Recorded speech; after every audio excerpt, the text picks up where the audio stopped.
오늘 들려드릴 이야기는 여든의 나이에 갓난아이를 주어 평생의 계율까지 어겨가며 키워낸 한 노스님의 이야기입니다. 6살이 된 아이를 매일 업고 가던 그 신비한 호숫가에 모든 비밀을 쥔 아이의 진짜 어머니가 기다리고 있는 눈물 없인 볼 수 없는 이야기입니다. 신비로운 이야기 속에서 따뜻한 감동과 깊은 깨달음을 느끼셨다면 구독과 좋아요로 함께 해주세요.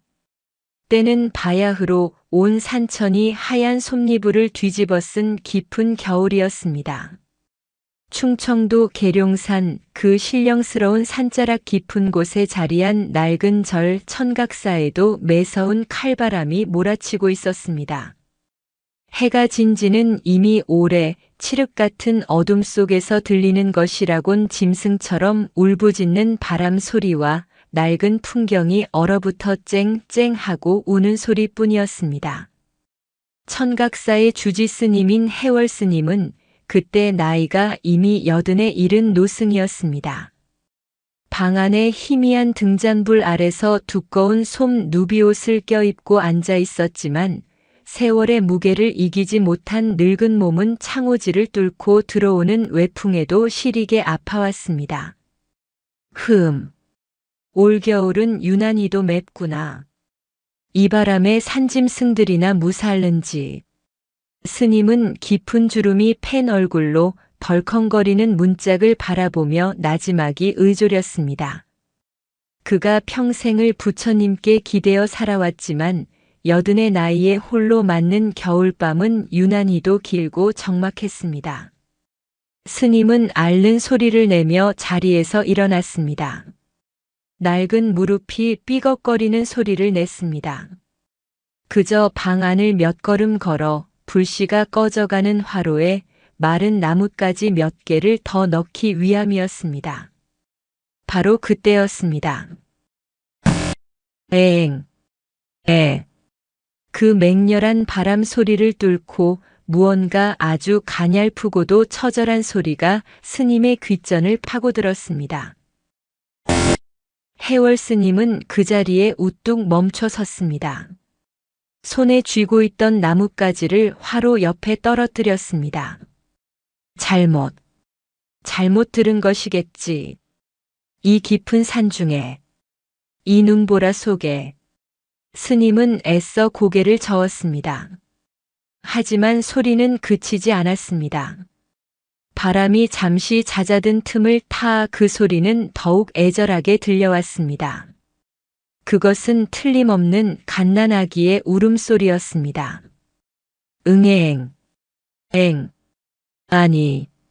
아니, 이럴 수가. 스님의 얼굴이 하얗게 질렸습니다. 소리는 절의 정문, 굳게 닫힌 대문 밖에서 들려오고 있었습니다. 해월 스님은 순간 망설였습니다. 이 문을 열고 나갔다가 얼어붙은 바람에 늙은 몸이 쓰러지기라도 하면. 하지만 그 망설임은 찰나였습니다. 나무아미타불, 관세음보살, 부처님. 스님은 허둥지둥 벽에 걸린 낡은 삿갓을 눌러쓰고 방문을 박차고 나갔습니다. 툇마루를 디디는 발이 얼음장 같은 나무의 냉기에 비명을 질렀습니다. 스님은 신발도 제대로 꿰어 신지 못한 채 발목까지 푹푹 빠지는 눈을 헤치며 대문을 향해 달려갔습니다. 80의 노인이라고는 믿기지 않는 필사적인 몸짓이었습니다. 육중한 대문 앞에는 이미 사람 키의 반만큼이나 눈이 쌓여 있었습니다. 그리고 그 눈더미 위에 검은 점처럼 낡고 더러운 갈색 담요로 감싸인 무언가가 놓여 있었습니다. 아가. 스님은 절규하듯 소리치며 눈더미를 파헤쳤습니다. 담요는 이미 딱딱하게 얼어붙어 있었고 그 속에서 들려오던 아기의 울음소리는 이제 거의 멎어가고 있었습니다. 스님은 떨리는 손으로 얼어붙은 담요를 풀어 헤쳤습니다.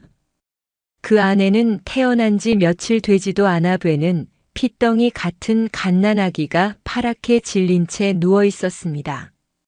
눈은 꼭 감겨 있었고 작은 입술은 보라색으로 변해 미세하게 떨리고 있었습니다. 어느 모진 어미가 이 어린 생명을. 해월 스님의 눈에서 뜨거운 눈물이 쏟아져 아기의 얼어붙은 뺨 위로 떨어졌습니다. 스님은 더 이상 지체할 시간이 없음을 깨달았습니다. 그는 망설임 없이 자신의 솜 누비옷을 벗어 꽁꽁 언아기를 감싸 안았습니다. 그리고는 자신의 맨가슴에 아기의 차가운 몸을 품었습니다. 그때 아기를 감쌌던 담요 안쪽에서 작은 종이 쪽지 하나가 눈 위로 떨어졌습니다. 스님은 그것을 재빨리 집어 품속에 넣었습니다. 아가, 정신 차려라. 죽으면 안 된다. 스님은 아기를 가슴에 품고 비틀거리며 자신의 방으로 돌아왔습니다. 그는 방에 들어오자마자 마지막 남은 불씨를 살리기 위해 마른 장작을 몽땅 아궁이에 쏟아부었습니다. 그리고는 차갑게 식은 물동이에 물을 솥에 붓고 덜덜 떨리는 손으로 불을 지폈습니다. 연기가 매캐하게 방 안을 채웠지만 스님은 아랑곳하지 않았습니다. 그는 품속의 아기를 따뜻한 아랫목 이불 위에 조심스럽게 뉘었습니다. 그리고는 아기의 얼어붙은 손발을 자신의 거친 입김으로 호 불어가며 늙고 주름진 손으로 쉴 새 없이 비벼주었습니다. 부처님, 제발 이 어린 생명을, 이 늙은이의 명을 대신 가져가셔도 좋으니 제발. 얼마나 지났을까? 따뜻한 온기가 방 안에 퍼지고 아기의 파랗던 입술에 아주 희미하게나마 붉은 기운이 돌기 시작했습니다. 그리고 마침내 아기의 입에서 고양이 울음 같은 가느다란 울음소리가 다시 터져 나왔습니다. 살아있다는 신호였습니다. 살아있구나. 해월 스님은 그 자리에 주저앉아 아이처럼 엉엉 울음을 터뜨렸습니다. 그때 인기척을 듣고 이웃 방에 있던 상좌 스님 범진이 방문을 열었습니다. 범진 스님은 중년의 스님으로 계율에 엄격하고 성정이 곧기로 이름난 이였습니다. 주지 스님, 이 야심한 시각에 무슨. 범진 스님은 방 안의 매캐한 연기와 아랫목 이불에 쌓인 갓난아기를 보고는 경악을 금치 못했습니다. 아기라니요? 주지 스님, 이 신성한 절간에 이게 어찌 된 일이옵니까? 해월 스님은 눈물을 닦고 지친 목소리로 말했습니다. 문 밖에 누가 버리고 갔더군. 이 눈보라 속에 어찌 모른 척할 수 있었겠는가. 범진 스님의 얼굴이 굳어졌습니다. 하오나 스님, 절은 아이를 키우는 곳이 아닙니다. 당장 날이 밝는 대로 관하나 아랫마을에 보내셔야 합니다. 부처님을 모시는 도량에 아기 울음소리와 그 속세의 것들이. 범진 스님, 해월 스님이 범진의 말을 끊었습니다. 그의 목소리는 낮고 조용했지만 그 안에는 감히 거역할 수 없는 무게가 실려 있었습니다. 부처님의 자비가 경전 속에만 있다고 생각하는가? 저 차가운 눈 속에서 죽어가는 생명을 외면하는 것이 과연 부처님의 가르침이겠는가? 날이 밝을 때까지 이 아이가 살아있을 것이라 생각하는가? 이 아이는 오늘 밤 부처님께서 우리에게 보낸 생명일세. 관하로 보내든 아랫마을로 보내든 일단은 살리고 볼 일이야. 해월 스님은 품속에서 젖은 종이 쪽지를 꺼내 등잔불에 비추어 보았습니다. 거기에는 서툰 글씨로 단 한 줄만이 적혀 있었습니다. 제가 다시 데리러 올 때까지 부디. 어미는 아이를 버린 것이 아니었습니다. 다시 데리러 오겠다는 지킬 수 있을지 모를 약속을 남기고 갔던 것입니다. 이 아이의 이름은 해월 스님이 잠든 아기의 뺨을 쓰다듬으며 말했습니다. 이 맑은 사나의 기운을 받아 강물처럼 밝게 자라라는 뜻으로 명하라 부를 것이네. 그렇게 여든의 노스님과 갓난아이 명하의 기묘한 인연은 온 산이 얼어붙은 그 겨울밤에 시작되었습니다. 눈보라치던 겨울이 지나고 계룡산 천각사에도 봄이 찾아왔습니다. 얼어붙었던 계곡물이 녹아 힘찬 소리를 내며 흘렀고 앙상했던 나뭇가지들에도 연두빛 새순이 파릇파릇 돋아났습니다. 그리고 그 봄과 함께 어린 명아도 무럭무럭 자라났습니다. 해월 스님은 아기에게 할아버지 스님이 되었습니다. 여든의 나이에 갓난아이를 돌보는 것은 말 그대로 뼈를 깎는 고행이었습니다. 스님은 자신의 잠을 쪼개어 밤새 아이의 기저귀를 갈았고 젖동량이 어려워 쌀을 곱게 갈아 미음을 쑤어 먹였습니다. 절의 다른 스님들은 이 기막힌 광경을 그저 묵묵히 지켜볼 뿐이었습니다. 특히 계율을 중시하는 범진 스님은 사사건건 해월 스님과 부딪혔습니다. 주지 스님, 법당에서 목탁 소리가 울려야 할 시간에 아기 울음소리가 웬 말이옵니까? 수행에 정진할 수가 없습니다. 범진 스님의 호통에 해월 스님은 갓 잠이 든 명아를 토닥이며 조용히 대꾸했습니다. 범진 스님, 부처님께서는 우는 아이의 울음소리 또한 가장 맑은 진리의 소리라 하셨네. 그 소리가 거슬린다면 아직 스님의 수행이 부족한 탓이겠지. 스님, 그것은 억지이옵니다. 억지인가? 허허허. 그럼 범진 스님이 한번 이 아이를 안고 울음을 그치게 해보시게. 그것도 큰 수행일세. 범진 스님은 얼굴이 불그락푸르락해져서 돌아섰고 해월 스님은 그런 그의 뒷모습을 보며 쓴웃음을 지었습니다. 스님은 알고 있었습니다. 자신이 지금 하는 일이 천각사의 모든 규율과 전통을 어지럽히고 있다는 것을. 하지만 스님은 자신의 선택을 후회하지 않았습니다. 명아의 작은 숨소리 하나, 작은 웃음 하나가 늙은 스님의 마음에 그 어떤 경전보다도 더 큰 깨달음과 기쁨을 주었기 때문입니다. 세월은 흘러 명아가 3살이 되던 해였습니다. 아이는 유난히 몸이 약했습니다. 또래 아이들보다 키도 작고 깡말랐으며 환절기마다 지독한 감기를 앓았습니다. 그해 가을 명아는 심한 열병에 걸려 사경을 헤매게 되었습니다. 아이는 불덩이 같은 몸으로 며칠 밤낮을 끙끙 앓으며 물 한 모금 넘기지 못했습니다. 해월 스님은 아랫마을 의원까지 불렀지만 의원은 고개만 저을 뿐이었습니다. 스님, 아이가 너무 약합니다. 이 고비를 넘기려면 무엇이든 잘 먹여서 기력을 회복시켜야 하는데. 이래서는 그날 밤 해월 스님은 뜬 눈으로 밤을 새우며 앓는 명아를 간호했습니다. 기력을 회복시켜야 한다. 의원의 말이 귓가에 맴돌았습니다. 스님은 자신의 일생일대의 결단을 내려야 했습니다. 이른 새벽 해월 스님은 누구에도 알리지 않고 낡은 지팡이를 짚고 홀로 산을 내려갔습니다.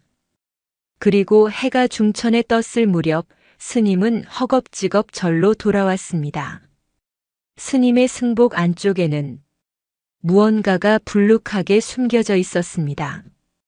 스님은 곧장 부엌으로 가 작은 솥에 물을 붓고 불을 지폈습니다.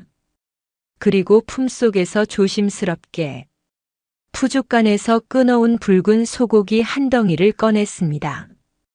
평생을 풀뿌리와 나물만 먹고 살아온 스님이었습니다. 살생을 금하고 육식을 멀리하는 것은 스님이 평생을 지켜온 가장 큰 계율이었습니다. 스님의 손은 부들부들 떨렸습니다. 이것은 파괴였습니다. 하지만 스님은 눈을 질끈 감았습니다. 그리고는 식칼을 들어 서툰 솜씨로 고기를 잘라 솥에 넣었습니다.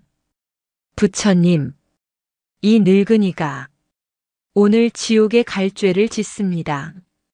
하오나 저 어린 생명을 살릴 수만 있다면 이 몸이 아비지옥에 떨어진다 한들 어찌 후회하겠습니까? 스님은 눈물을 흘리며 몇 시간 동안 정성껏 고깃국을 끓였습니다.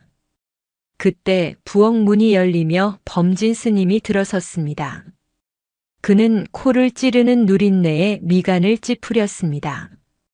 주지 스님 지금 이 냄새는 대체...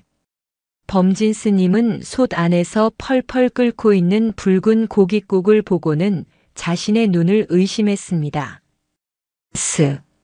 스님, 지금 무엇을 하신 것이옵니까? 고기라니요. 부처님의 도량에서.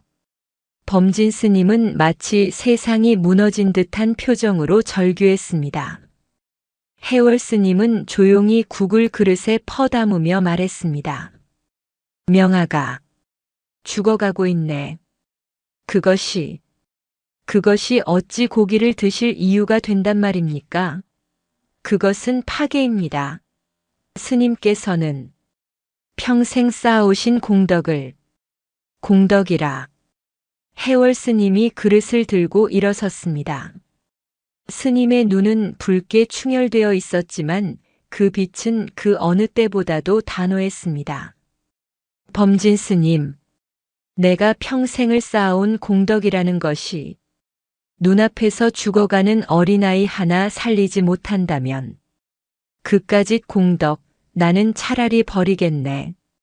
내가 지옥에 갈 것이네. 그러니 스님은 스님의 수행에나 정진하시게. 해월 스님은 범진 스님을 지나쳐 명아가 누워있는 방으로 향했습니다. 범진 스님은 그 자리에 망연히 서서 늙은 주지 스님의 구분 등을 바라볼 뿐이었습니다. 해월 스님은 명아를 안아 일으키고 기름기를 걷어낸 맑은 고기 국물을 숟가락으로 떠서 아이의 입에 흘려 넣었습니다. 신기하게도 며칠간 물 한 모금 넘기지 못하던 아이가 그 국물은 꿀꺽 잘도 받아 마셨습니다. 그렇게 며칠이 지나자 명아의 얼굴에 혈색이 돌기 시작했고 열도 거짓말처럼 내렸습니다. 아이는 기적처럼 살아났습니다. 해월 스님은 그날 이후로 몰래 명아에게 고기 반찬을 먹였습니다. 절의 다른 스님들은 알면서도 모른 척 혹은 범진 스님의 꾸지람이 두려워 외면했습니다. 뿐만이 아니었습니다. 해월 스님은 명아에게 경전 대신 속세의 글을 가르쳤습니다.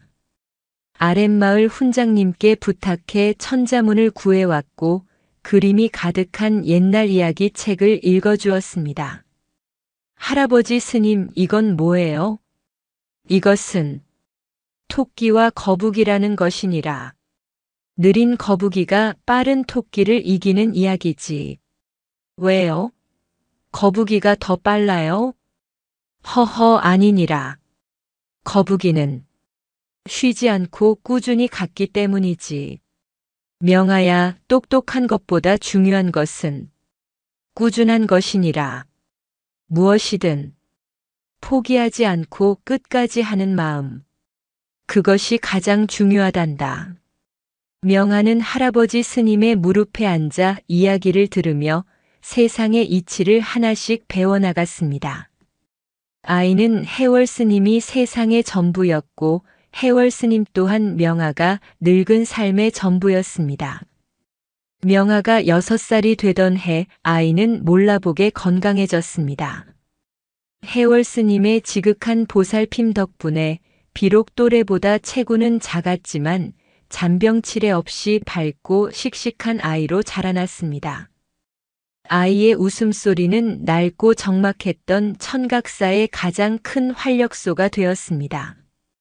이제 명아는 어엿한 동자승이 되어 작은 회색 승복을 입고 절간을 누비고 다녔습니다. 하지만 아이는 여전히 할아버지 스님의 껌딱지였습니다. 할아버지 스님, 할아버지 스님, 같이 가요. 해월 스님이 새벽 예불을 드리러 법당에 가면 명아도 잠이 덜 깬 눈을 비비며 따라와 스님의 등 뒤에서 꼬박꼬박 절을 했습니다. 스님이 마당을 쓸면 제 키만 한 빗자루를 들고 와 먼지를 일으키며 스님을 도왔습니다. 해월 스님은 이제 86이 되었습니다. 세월은 스님을 기다려주지 않았습니다. 허리는 더욱 굽었고 걸음걸이는 눈에 띄게 느려졌습니다. 기침도 잦아졌습니다. 그런데 해월 스님에게는 몇 년 전부터 생긴 기이한 일과가 하나 있었습니다. 그것은 바로 날씨가 구주나 좋으나 매일 오후가 되면 어린 명아를 데리고 절에서 한참 떨어진 호숫가에 다녀오는 것이었습니다. 처음 몇 년간은 스님이 아이를 포대기에 업고 다녔습니다. 이제 6살이 되어 제법 걷게 되었음에도 해월 스님은 여전히 명아를 자신의 등에 업고 가기를 고집했습니다. 명아야, 이리 온. 할아비 등에 업혀 가자꾸나. 스님, 저 이제 다 컸어요. 저 혼자 걸을 수 있어요. 명아가 씩씩하게 말했습니다. 허허, 이 녀석. 다 크긴 뭐가 다 컸는가. 내 눈에는 아직도 강보에 쌓인 핏덩이 같은데. 어서 업히거라. 할아비 다리 아직 튼튼하다. 스님은 숨이 턱에 차오르면서도 일부러 씩씩한 목소리를 냈습니다.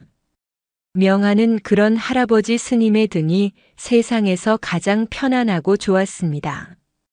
아이는 스님의 굽은 등에 작은 매미처럼 찰싹 달라붙어 스님의 목을 꼭 껴안았습니다. 스님, 스님. 오늘은 호숫가에 가면 또 그 물고기 만날 수 있어요? 이따만큼 큰 거요. 명아가 작은 손으로 허공에 큰 원을 그렸습니다. 글쎄다. 2년이 닿으면 또 볼 수 있겠지. 스님들이 이 광경을 의아하게 생각하는 것은 당연했습니다. 특히 범진 스님은 그 꼴을 도무지 참을 수가 없었습니다. 주지 스님, 이제 아이가 저리 컸거늘 어찌 매일같이 업고 다니십니까? 스님의 연세도 생각하셔야지요. 저러다 큰일 나십니다. 괜찮다니까 그러시오. 이리 업고 걸어야.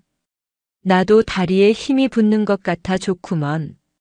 그보다 그 호수는 대체 왜 매일 가시는 것이옵니까? 그곳은 범진 스님은 무언가 말하려다 입을 다물었습니다. 그 호수는 천각사에서 산길을 따라 한참을 내려가야 나오는 아주 크고 깊은 호수였습니다. 이름은 어룡호라 불렸는데 물고기가 변하여 용이 되는 호수라는 뜻이었습니다. 사시사철 안개가 자욱하고 물이 깊어 그 바닥을 본 사람이 없었습니다. 마을 사람들 사이에서는 그 호수에 수백 년 묵은 이무기가 살고 있다는 둥, 밤마다 처녀의 울음소리가 들린다는 둥 흉흉한 소문이 끊이지 않는 곳이었습니다. 스님들조차 그곳에 가기를 꺼렸습니다. 그런데 해월 스님은 절에 그 어떤 보물보다도 귀한 명아를 데리고 매일같이 그 으슥한 호숫가에 갔던 것입니다. 그곳만큼 조용하고 경치 좋은 곳이 어디 있다고요. 명아도 저 맑은 물을 보는 것을 가장 좋아하지 않소. 해월 스님은 그저 웃어넘길 뿐이었습니다. 스님과 명하가 호숫가에 도착하는 것은 늘 해가 서쪽으로 기울기 시작할 무렵이었습니다. 호수는 안개에 젖어 신비로운 분위기를 자아냈습니다. 늙은 수양버들이 물가에 머리를 들이우고 있었고 물은 거울처럼 맑았지만 너무 깊어 검푸른 빛을 띠었습니다. 두 사람은 늘 앉던 물가의 커다란 바위 위에 나란히 앉았습니다. 해월 스님은 지팡이를 옆에 내려놓고 가만히 눈을 감고 명상에 잠겼습니다. 명하는 그런 스님의 옆에서 턱을 괴고 호수 수면을 뚫어져라 바라보았습니다. 아이는 다른 아이들처럼 돌멩이를 던지거나 물장구를 치지 않았습니다. 그저 가만히 물속을 들여다보았습니다. 마치 물속에 있는 누군가와 조용히 대화를 나누는 것처럼 보였습니다. 가끔 명하가 물을 향해 손을 흔들면 신기하게도 잔잔하던 수면 위로 커다란 물결이 한번 철썩하고 일렁이곤 했습니다. 할아버지, 방금 또 지나갔어요.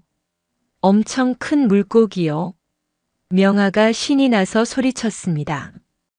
해월 스님은 눈을 뜨고 호수를 바라보며 희미하게 미소 지었습니다. 그 미소에는 기쁨과 함께 아주 깊고 슬픈 연민이 담겨 있었습니다. 그래, 보았느냐? 인사를 하는 게로구나. 네, 저한테 인사했어요. 내일 또 오라고요. 명하는 아무것도 모른 채 해맑게 웃었습니다. 해월 스님은 아이의 머리를 쓰다듬으며 호수를 향해 나지막이 말했습니다. 보고 있는 게지요. 일이 잘 크고 있소. 그러니 걱정일랑 마시오. 그 말은 마치 허공에 대고 하는 말처럼 들렸습니다. 해가 완전히 저물기 전 두 사람은 다시 절을 향해 발걸음을 옮겼습니다. 해월 스님의 굽은 등에는 어느새 새근새근 잠이 든 명하가 엎여 있었습니다. 명하가 6살이 되던 해여름은 유난히도 덥고 비가 잦았습니다. 장마가 길어지면서 며칠이고 해를 볼 수 없는 날이 이어졌습니다. 천각사 마당은 온통 흙탕물이었고 스님들은 법당에 틀어박혀 독경 소리만 높일 뿐이었습니다. 해월 스님은 궂은 날씨 탓인지 기침이 더욱 심해졌습니다. 86의 노승에게 축축하고 무거운 공기는 쥐약과도 같았습니다. 콜록, 콜록, 쿨럭. 스님은 밤새 잠을 이루지 못하고 가슴을 쥐어뜯으며 기침을 했습니다. 명하는 그런 할아버지 스님의 곁에서 작은 고사리 손으로 스님의 등을 연신 두드려 드렸습니다. 할아버지 스님 아프지 마세요. 명하가 호 불어줄게요. 호. 괜찮다. 이 녀석아. 늙으면 다 일이 자연으로 돌아갈 준비를 콜록 하는 것이니라. 비가 며칠째 그치지 않자 해월 스님은 명하를 데리고 호숫가에 나가지 못했습니다. 산길이 미끄러워 자칫 아이를 업고 가다가 넘어지기라도 하면 큰일이었기 때문입니다. 그런데 이상한 일이 벌어졌습니다. 호숫가에 가지 못한 지 사흘째 되던 날 밤이었습니다. 밖에서는 여전히 장대비가 쏟아지고 있었습니다. 명하가 잠결에 스님의 옷자락을 잡아당기며 칭얼거렸습니다. 가야 돼요. 가야 하는데. 명하야 왜 그러느냐. 잠꼬대하는 게냐. 해월 스님이 아이를 토닥였습니다. 부르고 있어요. 무엇이 부른단 말이냐? 엄마가 명하를 불러요. 해월 스님의 가슴이 철렁 내려앉았습니다. 스님은 이불을 박차고 일어나 등잔에 불을 밝혔습니다. 명하는 식은땀을 뻘뻘 흘리며 무언가에 홀린 듯 중얼거리고 있었습니다. 엄마가 아파요.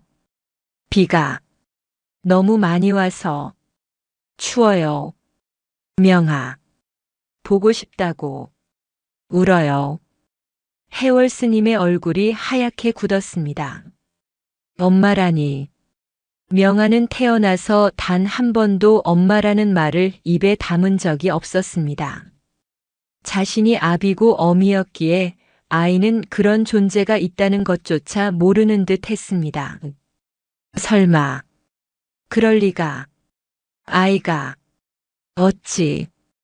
해월 스님은 불안한 마음을 감추지 못하고 창밖에 쏟아지는 비를 바라보았습니다. 어룡호가 있는 방향이었습니다. 다음 날 아침 비는 기적처럼 멎었습니다. 하지만 하늘은 여전히 잿빛이었고 금방이라도 다시 비를 쏟아낼 듯 잔뜩 찌푸려 있었습니다. 해월 스님의 몸 상태는 최악이었습니다. 밤새 기침을 한 탓에 목소리조차 제대로 나오지 않았습니다. 스님, 오늘만은 제발 방에서 쉬시지요. 제가 죽이라도 쑤어 올리겠습니다. 대우 스님 범진 스님과는 달리 명하를 귀여워하고 해월 스님을 존경하는 젊은 스님이었습니다. 이 안타까운 얼굴로 말했습니다. 아니다. 가야 할 곳이 있다. 해월 스님은 비틀거리며 자리에서 일어났습니다. 명하야 가자꾸나. 스님, 이 몸으로 어딜 가신다는 말입니까? 더구나 산길이 물에 잠겨 가야 한다네. 해월 스님은 고집을 꺾지 않았습니다. 명하도 어느새 승복을 챙겨 입고 스님의 지팡이를 들고 와 스님의 손에 쥐어주었습니다. 아이의 얼굴은 어젯밤과는 달리 무언가에 굳게 결심한 듯 진지했습니다. 할아버지 스님, 오늘은 제가 스님 업어드릴게요. 6살 아이가 86 노인을 업겠다는 말에 해월 스님은 쇠약한 와중에도 피식 웃음이 터졌습니다. 이 녀석, 내가 날 업으면 둘 다 저승길을 업혀가겠다. 어서 내 등에 업히거라. 오늘은 꼭 가야 할 이유가 생겼다. 스님은 명하를 등에 업었습니다. 평소보다 10배는 더 무겁게 느껴지는 아이의 무게에 스님의 무릎이 후들거렸습니다. 주지 스님, 안 됩니다. 범진 스님까지 나와 스님을 만류했습니다. 하지만 해월 스님은 그들을 지나쳐 빗물이 고인 마당을 가로질러 산문으로 향했습니다. 산길은 처참했습니다.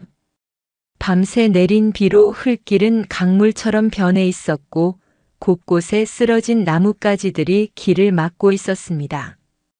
콜록, 콜록, 크. 한 걸음 한 걸음 내디딜 때마다 스님은 피가 섞인 기침을 토해냈습니다. 등줄기는 땀으로 흠뻑 젖었고 눈앞이 아찔하게 흐려졌습니다. 할아버지, 스님, 괜찮으세요? 그냥 우리 돌아갈까요? 등에 업힌 명하가 울먹이며 말했습니다. 자신의 고집 때문에 스님이 돌아가실 것만 같아 덜컥 겁이 났던 것입니다. 아니다. 다 와간다. 조금만 참으렴. 해월 스님은 이를 악물었습니다. 보고 있을 터인데 어제 못 오지 않았는가? 오늘은 무슨 일이 있어도 보여줘야 하는데. 스님은 알 수 없는 말을 중얼거리며 한 걸음씩 발을 옮겼습니다. 그렇게 1시간이 넘는 사투 끝에 두 사람은 마침내 안개 자욱한 어룡호에 다다랐습니다.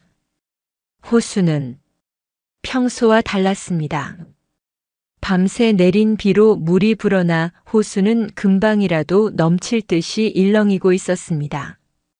물빛은 검푸른 색이 아니라 흙탕물이 뒤섞여 누렇게 변해 있었습니다. 그리고 수면 전체가 마치 펄펄 끓는 솥뚜껑처럼 부글거리며 소용돌이 치고 있었습니다.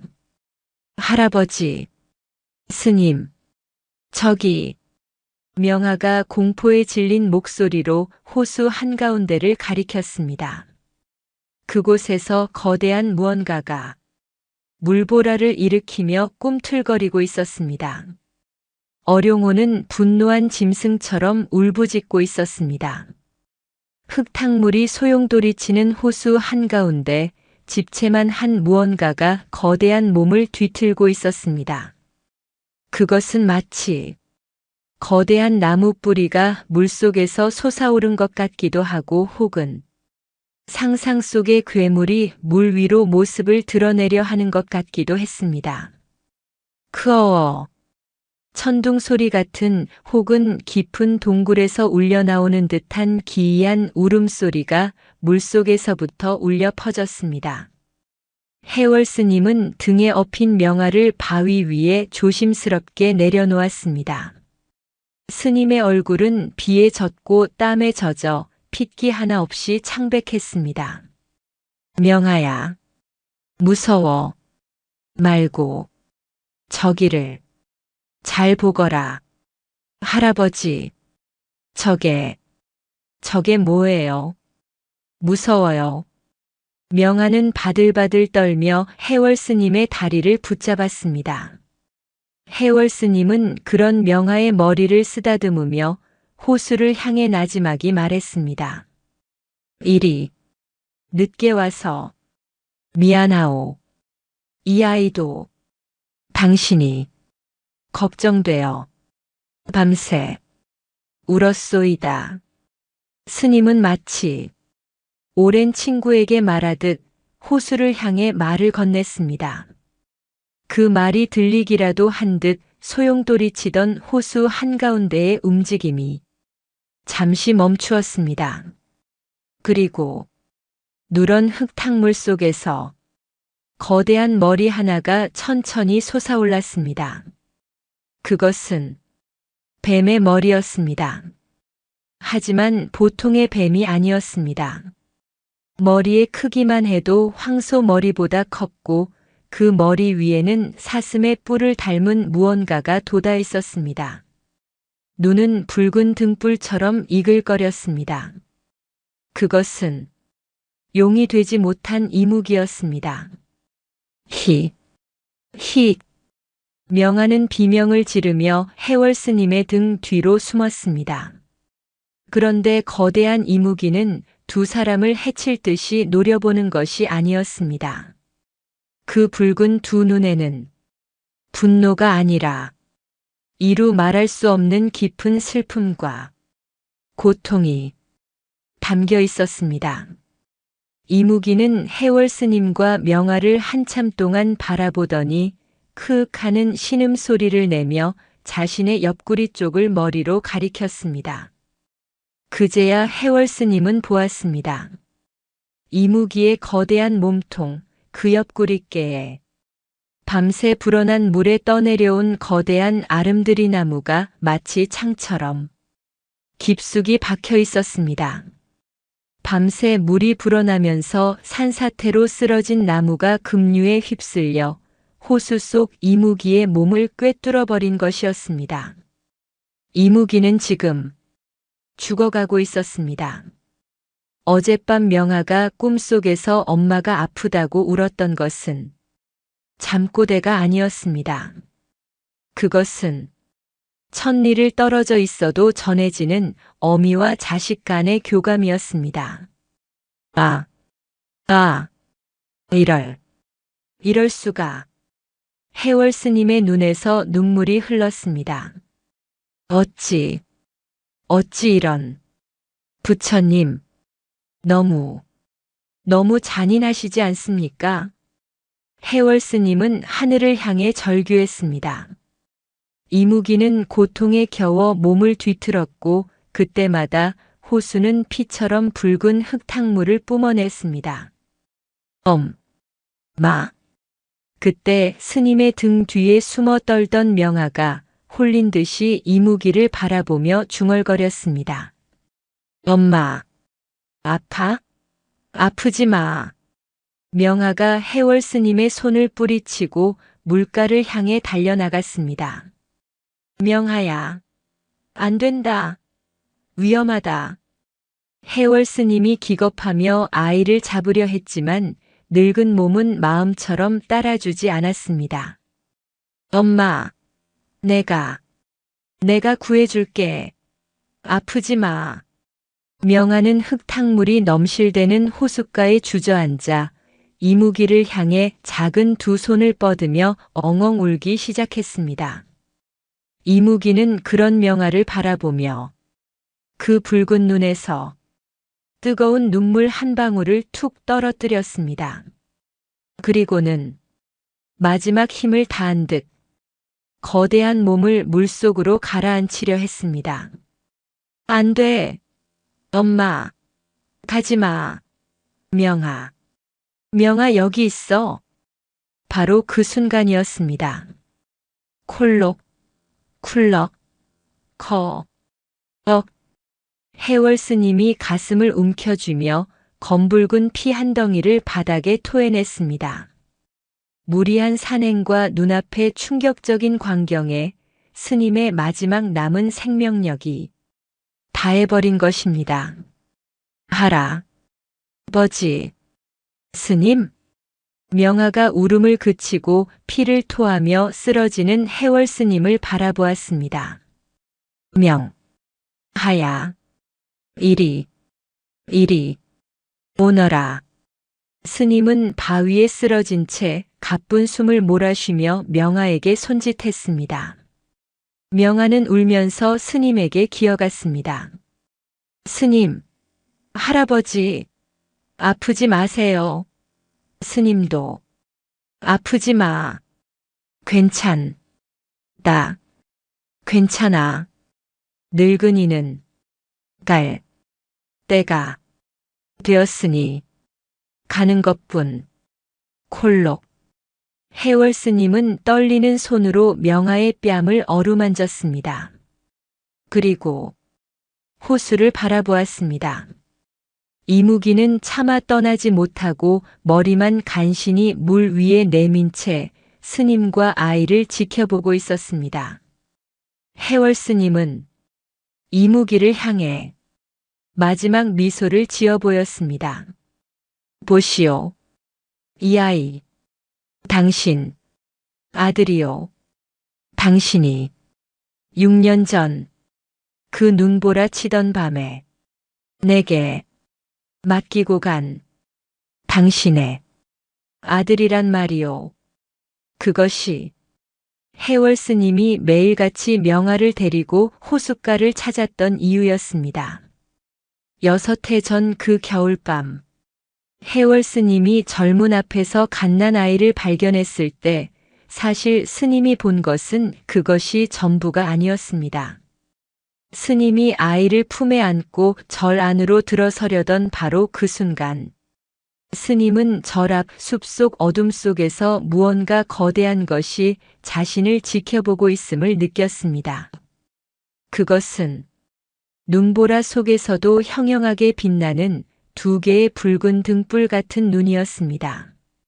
그리고 그 눈은 지금 눈앞의 이무기의 눈과 똑같은 눈이었습니다. 스님은 그 자리에서 얼어붙었습니다. 짐승인가 괴물인가. 하지만 그 붉은 눈에서는 분노나 살기가 아니라 애절한 슬픔이 느껴졌습니다. 해월 스님이 아이를 품에 안자 그 거대한 그림자는 숲속에서 꾸벅 하고 머리를 조아리는 듯한 몸짓을 했습니다. 그리고는 하얀 눈밭 위로 소리 없이 사라졌습니다. 해월 스님은 그 순간 모든 것을 깨달았습니다. 저 아이는 인간의 아이가 아니거나 혹은 인간이 아닌 존재가 낳은 아이라는 것을, 그리고 저 거대한 존재는 아이의 어미이며 차마 자식을 버릴 수 없어 이 자비의 도량 앞에 아이를 맡기고 그것을 확인하러 온 것이라는 것을 종이 쪽지에 적혀 있던 다시 데리러 올 때까지. 부디 라는 말은 아이의 인간 어미가 쓴 것이 아니었습니다. 그것은 어미 이무기가 스님의 꿈에 나타나 피눈물로 호소했던 약속이었습니다. 스님, 저는 용이 되어 하늘에 올라야 하는 몸. 헌데 인간 사내와의 몹쓸 인연으로 이 아이를 낳았습니다. 이 아이는 반은 인간이고 반은 이무기. 물에서도 살 수 없고 뭇에서도 온전히 살 수 없는 저주받은 몸입니다. 꿈속에서 여인의 모습을 한 이무기는 울부짖었습니다. 제게는 힘이 없습니다. 제발 스님께서 스님의 자비로 이 아이가 뭇에서 살아갈 수 있도록 거두어 주십시오. 저는 이 호수에서 평생을 속죄하며 아이가 자라는 것을 지켜만 보겠습니다. 해월 스님은 그 꿈을 그저 꿈으로 넘기지 않았습니다. 다음 날 스님은 갓난 명아를 업고 이끌린 듯이 어룡으로 향했습니다.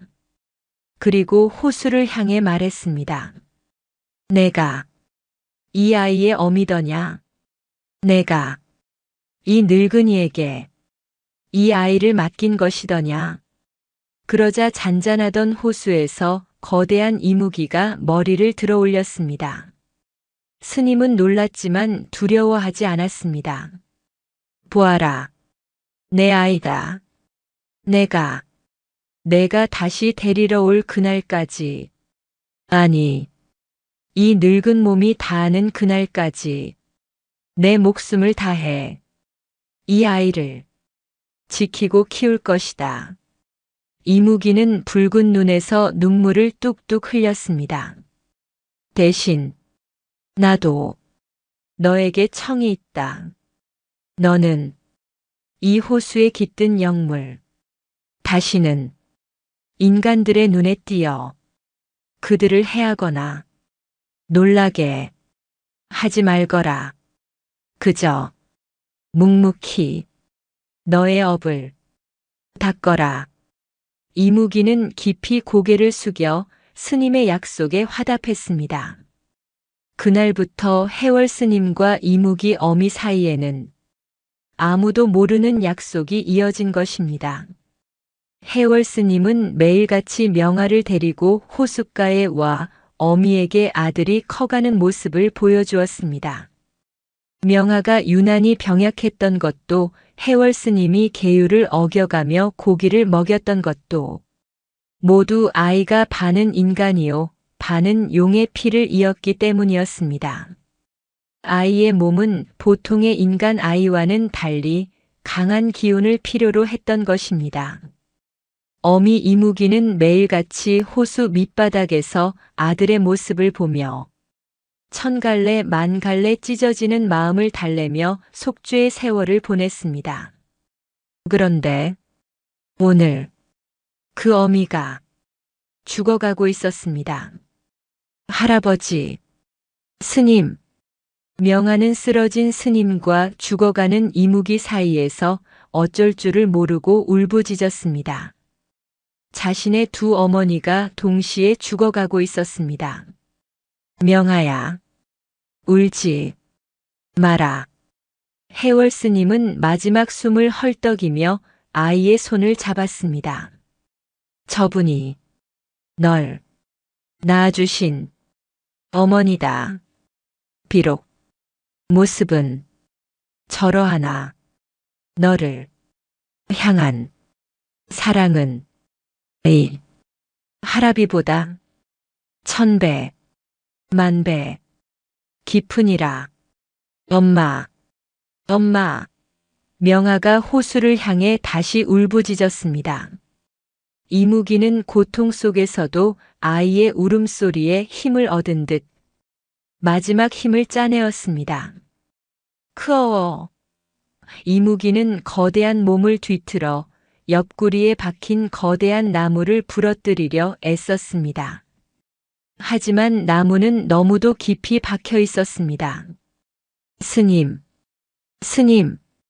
그때 멀리서 범진 스님과 대오 스님이 절의 다른 스님들과 함께 몽둥이와 횃불을 들고 산길을 달려오고 있었습니다.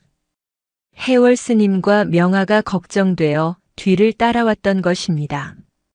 주지 스님, 저것은. 스님들은 호수 한가운데 솟아오른 거대한 이무기를 보고 공포에 질려 그 자리에 멈춰 섰습니다. 이무기다. 마을의 전설이 사실이었어.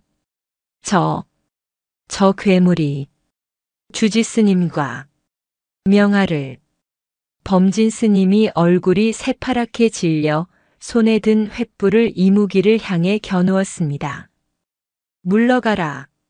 에이. 흉측한. 안 돼요. 안 돼. 그때 명아가 스님들 앞을 가로막고 섰습니다. 6살 아이는 두 팔을 벌려 죽어가는 어미 이무기를 필사적으로 막아섰습니다. 우리 엄마예요. 아파요. 지금. 아프단 말이에요. 괴물. 아니에요. 뭐라고? 엄마. 스님들은 명아의 충격적인 말에 모두 얼어붙었습니다.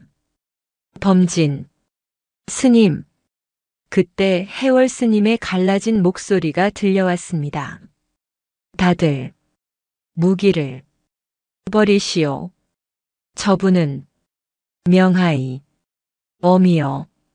그리고 지난 6년간 이 절을 묵묵히 지켜준 수호신이요. 해월 스님은 쓰러진 채 모든 진실을 털어놓았습니다. 자신이 아이를 주운 날의 이야기, 꿈속의 약속, 그리고 매일 호숫가를 찾았던 이유를. 스님들은 믿을 수 없는 이야기에 그저 망연자실할 뿐이었습니다. 모든 진실을 알게 된 범진 스님은 손에 든 횃불을 바닥에 떨어뜨렸습니다. 그의 엄격했던 얼굴이 깊은 죄책감과 슬픔으로 일그러졌습니다. 자신이 계율이라는 이름으로 그동안 해월 스님과 명아를, 그리고 저 고통받는 어미를 얼마나 모질게 핍박했던가. 주지 스님, 제가 죽을 죄를. 아니다. 네. 업보인 것을. 해월 스님의 숨소리가 점점 약해지고 있었습니다. 그때 이무기가 쿠어어 하는 마지막 절규와 함께 거대한 머리를 물 위로 번쩍 쳐들었습니다. 그리고 이무기의 입에서 무언가가 뿜어져 나왔습니다. 그것은 불이나 물이 아니었습니다. 마치 영롱한 달빛을 뭉쳐놓은 듯한 주먹만 한 하얗고 맑은 구슬이었습니다. 여의주였습니다. 용이 되기 위해 1000년을 기다려야 얻을 수 있다는 모든 기운의 결정체였습니다. 하지만 이무기는 용이 되는 것을 스스로 포기했습니다.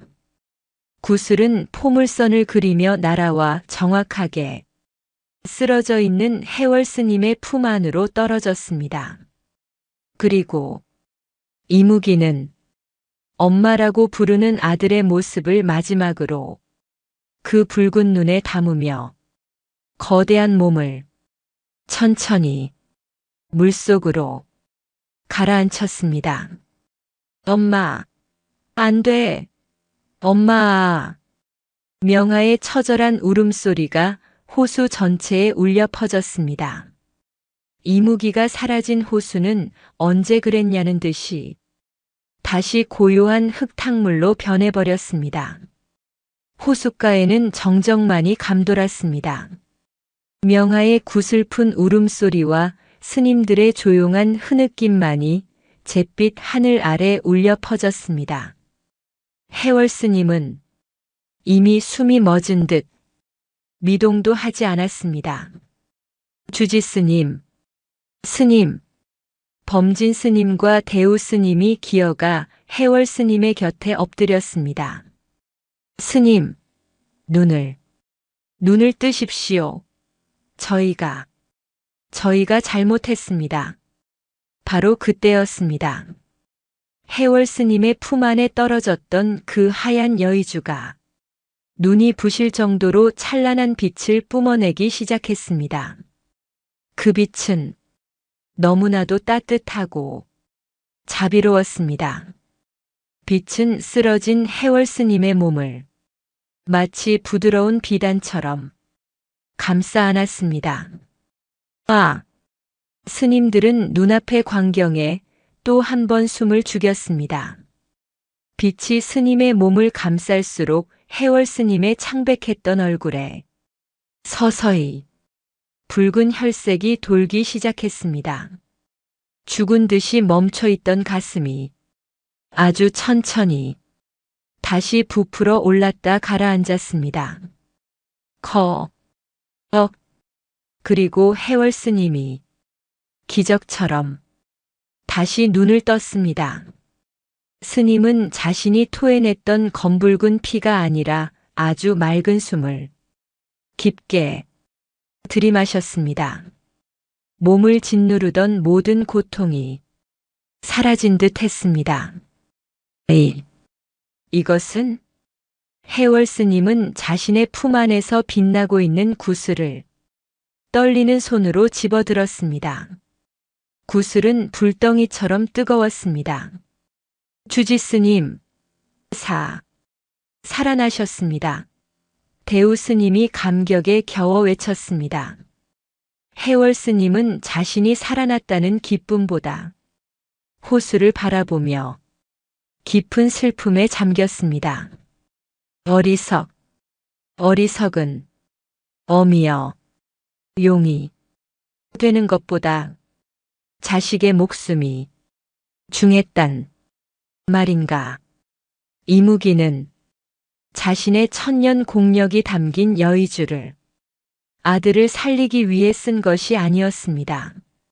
자신이 죽으면 이 세상에 홀로 남겨질 아들, 그 아들을 지켜줄 유일한 사람, 바로 해월 스님을 살리기 위해 자신의 모든 것을 내어준 것이었습니다. 어미는 자신의 목숨과 용이 될 기회까지 모두 버리고 늙은 스님의 생명을 대신 구한 것입니다. 엄마는 어디 갔어요? 명아가 울음을 그치고 멍한 눈으로 해월 스님에게 물었습니다. 해월 스님은 명아를 부서질 듯이 껴안았습니다. 스님의 몸은 더 이상 86 노인의 쇠약한 몸이 아니었습니다. 여의주의 기운으로 마치 30년은 젊어진 것처럼 힘이 넘쳐 흘렀습니다. 명아야, 네, 어머니는 가지 않았느니라. 내 어머니는 이제 이 할아비의 몸속에 그리고 내 마음속에 영원히 함께 계실게야. 해월 스님은 명아를 안고 호수를 향해 깊고 깊은 절을 올렸습니다. 그 뒤로 범진 스님과 다른 스님들도 모두 호수를 향해 엎드려 절을 했습니다. 그것은 한낱 짐승이나 괴물에 대한 절이 아니었습니다. 자식을 위해 모든 것을 희생한 이 세상 가장 위대한 어머니의 영혼을 향한 참회의 절이었습니다. 그때 잿빛 하늘이 열리고 한 줄기 눈부신 햇살이 호수 위를 비추었습니다. 그리고 호수 수면 위로 7빛깔 무지개가 아름답게 피어올랐습니다. 그날 이후 천각사에는 많은 변화가 생겼습니다. 가장 큰 변화는 해월 스님이었습니다.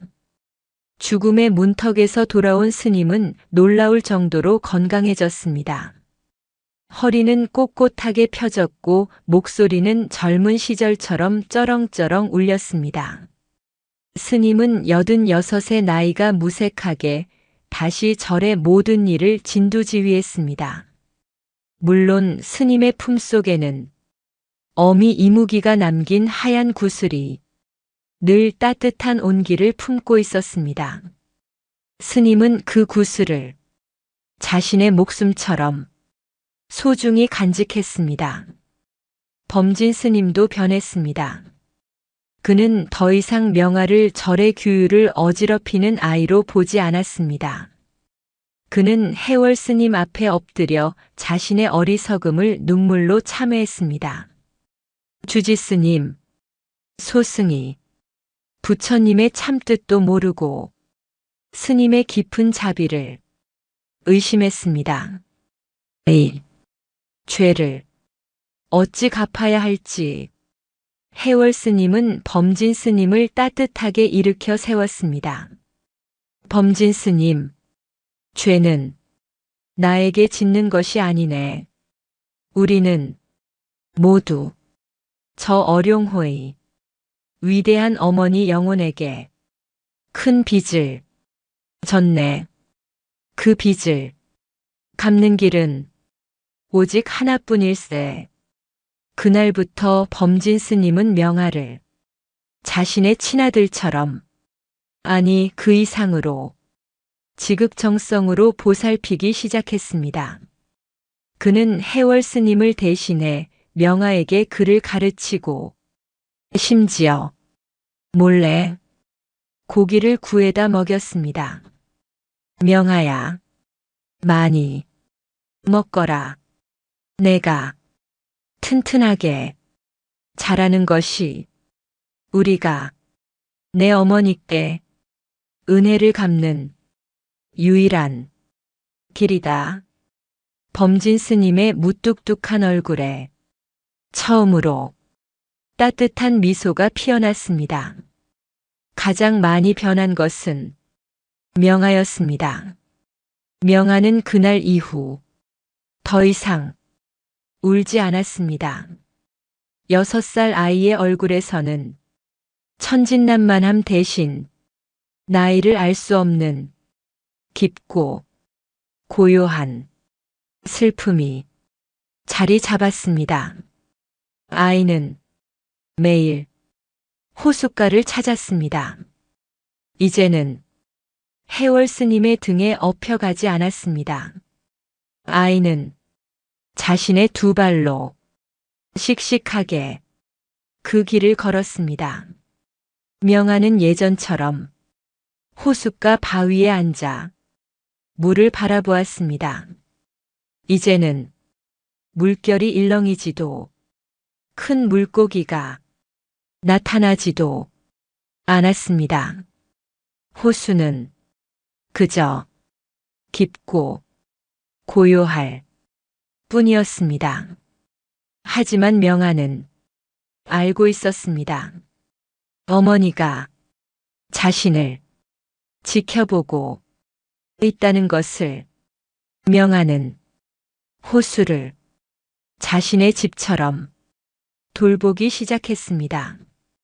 호숫가에 쓰레기를 줍고 꺾인 나뭇가지를 치웠습니다. 그리고 매일 자신이 먹을 밥을 조금 떼어 호수에 던져 주었습니다. 엄마, 밥 먹어.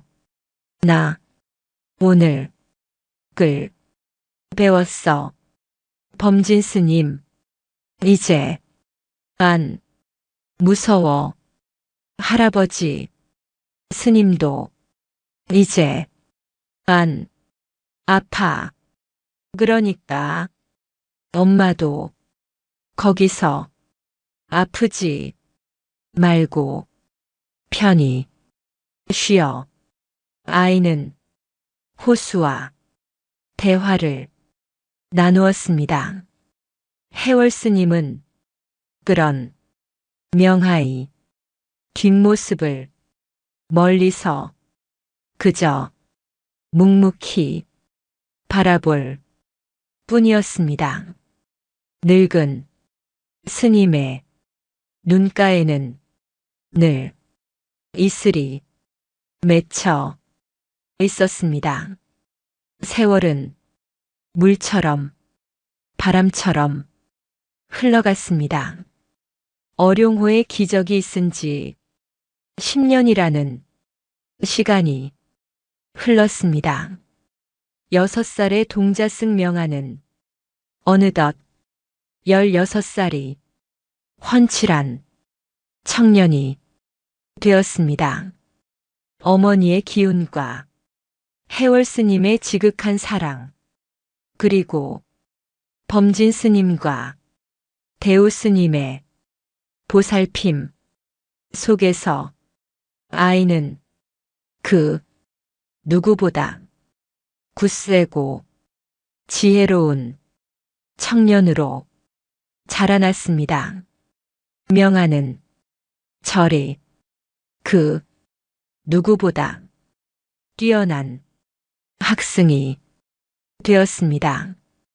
경전이 이치는 물론이요, 속세의 학문에도 통달했습니다. 하지만 명아는 스님이 되지 않았습니다. 머리를 기르고 속세의 옷을 입었습니다. 하지만 저를 떠나지는 않았습니다. 해월 스님은 96살이 되었지만 여의주의 기운 덕분에 여전히 정정했습니다. 어느 맑은 가을날이었습니다.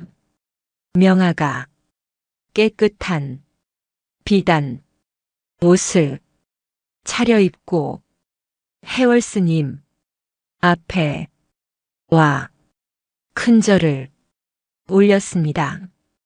할아버지, 스님, 저 오늘 떠납니다. 올 것이 왔구나. 해월 스님의 목소리가 가늘게 떨렸습니다. 네, 어제 꿈에 어머니께서 나오셨습니다. 뭐라고 하시더냐? 이제 그만 돌아오라고 하셨습니다. 다시 데리러 오겠다던 그 약속 이제 지키러 오셨다고 하셨습니다. 해월 스님은 눈을 감았습니다. 10년 전 아이를 버리고 갔던 그 종이 쪽지의 약속이 이제야 이루어지는 것이었습니다. 가시는 길은 아느냐? 네. 어머니께서 호수 건너편 저 깊은 골짜기 안에 길을 열어 두셨다고 했습니다. 그곳에서 저와 같은 사람들이 모여 산다고 하셨습니다.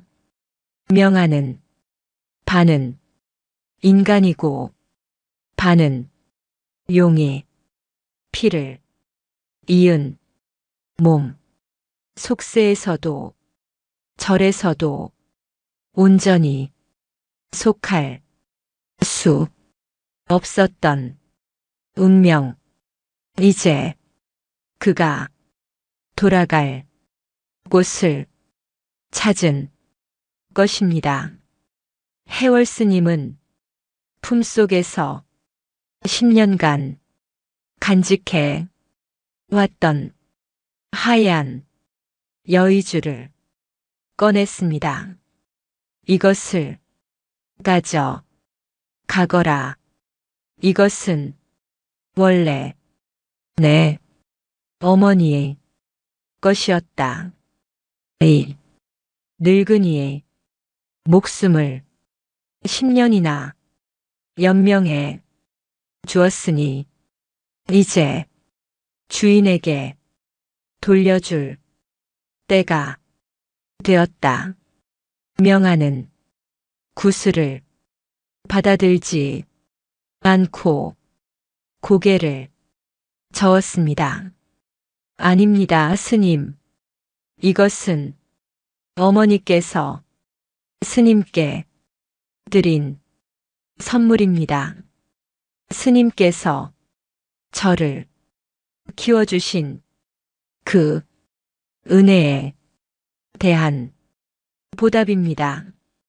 스님께서 부디 오래오래 간직하시고 이 못난 손자를 잊지 말아 주십시오. 명하는 구슬을 스님의 손에 다시 쥐어 드렸습니다. 두 사람은 한참 동안 아무 말 없이 서로를 바라보았습니다. 명하는 해월 스님을 부축하여 마지막으로 호숫가로 향했습니다. 범진 스님과 대우 스님도 눈물을 흘리며 그 뒤를 따랐습니다. 호수는 10년 전 그날처럼 맑고 고요했습니다.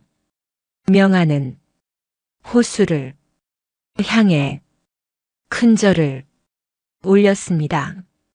어머니, 저 이제 갑니다.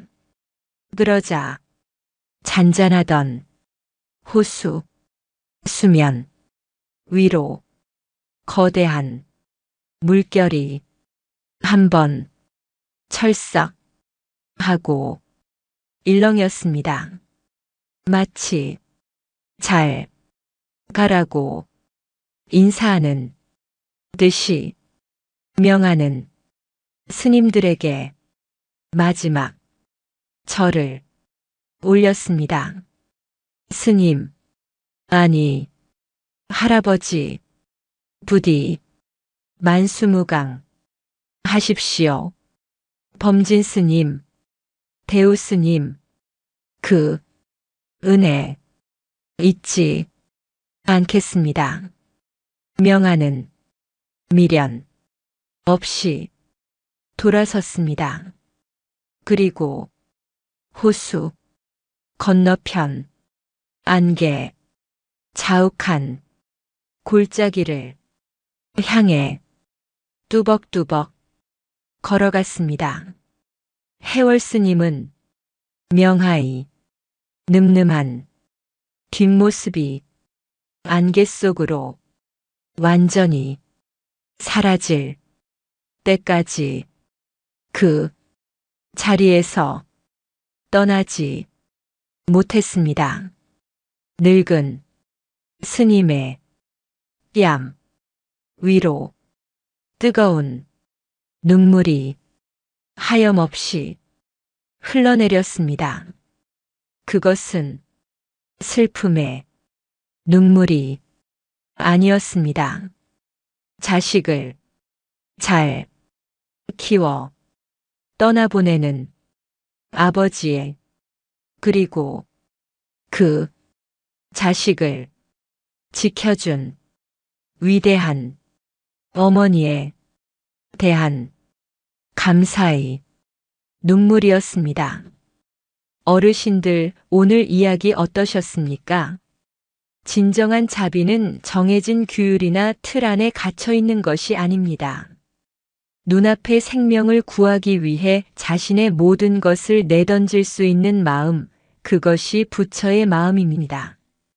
어미의 사랑은 그 모습이 짐승이든 사람이든 이 세상 그 어떤 것보다도 위대하고 숭고합니다. 비록 모습은 달라도 서로를 위하는 진실한 마음이 모일 때 상상도 못할 기적이 일어나기도 합니다. 오늘 하루 내 곁에 있는 사람에게, 나를 위해 희생해준 부모님께 따뜻한 감사의 마음을 전해보는 것은 어떨까요?